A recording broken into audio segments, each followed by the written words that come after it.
नाज़रीन, टंडेजाम जी मीर कॉलोनी में बासरन ड्रेनेज नाले के बंद करे छॾियो, जंहिं करे नालियूं भरिजी वञण सबबि पाणी उथण लॻो आहे, जंहिं ख़िलाफ़ शहरी सरापा एहतजाज बणियल आहिनि।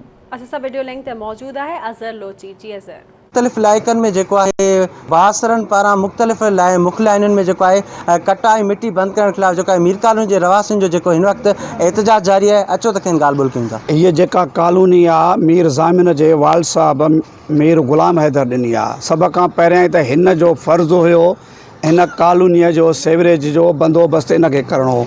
तंहिं हूंदे बि असांजो अॻु में सेवरेज जो बंदोबस्तु हुयो।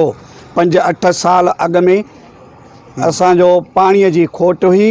पाइप असांजा विधल हूंदा, खूह लॻल आहे, उन ते मोटर लॻल हुयो, उहो पाणी बाक़ायदि निकिरंदो हुयो।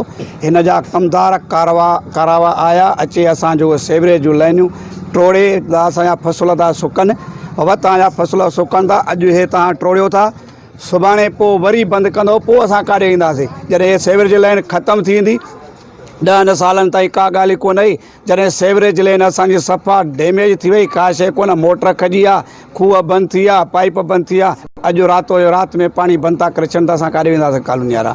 हिननि जो कमु आहे जेतिरा असांजा पाइप टोड़िया अथऊं उहे पाइप लॻाए असांजे सेवरेज जो खूह ताईं पहुचाए ॾियनि। असां पाणी बंदि करण लाइ तयारु आहियूं। कल्ह हिननि अचानक ई सेवरेज लाइन टोड़े सेवरेज लाइन बंदि करे छॾी मीर कॉलोनी जी, ऐं इहो हाणे रोज़ जो ड्रामो हूंदो हिननि जो। असां मीर साहब खे या इन आला अख्तियारनि खे इहा ई डिमांड कयूं था त असांखे हिन जो परमानेंट हल खपे। असां डेली हे बंदि कंदा हुआ त डेली असां मीर कॉलोनी वारा पोइ कंहिंखे केॾे दांग खणींदासीं। हे असांखे पंहिंजो जेकी असांजे पहिरियां ड्रेनेज सिस्टम खुलियल हो उन तहत असांखे बहाल कराए ॾियनि। जो सिस्टम इहो म्यूनिसिपल वारनि खे संभालणो आहे। हुननि जॾहिं असांजूं लाइनूं वाइनूं लॻायूं हुयूं त वरी विचारनि जेको साईं हाजन साहब जेको ॿुधायो इहो ई मेन मसइलो आहे त असांजो मेन मक़सदु पाणी असांजो ड्रेनेज थिए। ईअं न थिए हाणे रोज़ाने हिन जा कमदार कड़ा हिकिड़े ॾींहुं अचनि, बंदि कयो वञनि, हिकिड़े ॾींहुं खोलियो वञनि। इहो मसइलो हल न आहे।